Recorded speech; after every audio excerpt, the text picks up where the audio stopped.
In today's video, we're going to be making some connections here. I have to run some wire into the unit. I'll be using this breaker for the inside. A few supplies I've gathered that I think I may need. My grinding rod and some more PVC pipe. Came by and put the meter in already. So I got to let that be light. Stay tuned. Okay, I done fished my wires through. So I'll be replacing this panel, which somebody stole the guts, obviously. That's what I'll be working with. At this point, I just fed my wires through, going underneath the unit. Came up here.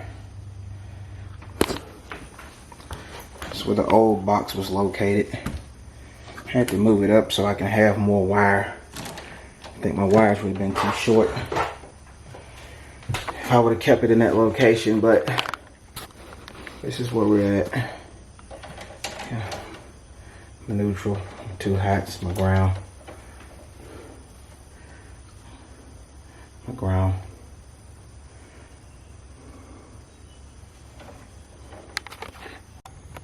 So I've started to the wiring process here. Did a few checks a while ago. And of course I used my fluke to make sure there was power was where it was supposed to be. So it's just an update, getting this stuff wired up. So I've completed my wiring. My wire is aluminum. I don't know if I mentioned, but I used that to put on these joints to keep down the corrosion and stuff. And when I was tightening these, I kind of wiggle them and retighten. You'd be amazed on how loose these things can really be if you don't wiggle and tighten.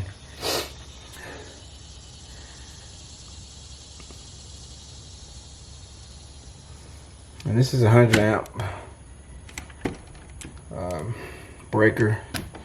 So this is a 2 gauge wire. And that's it. Let's get some power to it.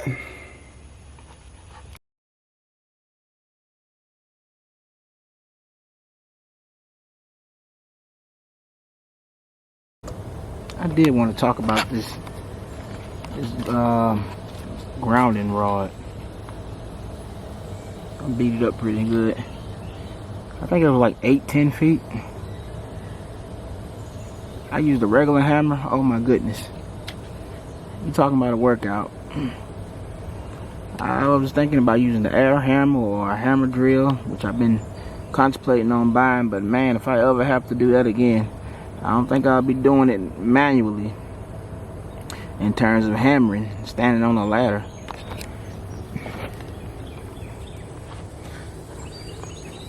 But got the breaker done, powered on everything. Everything went well.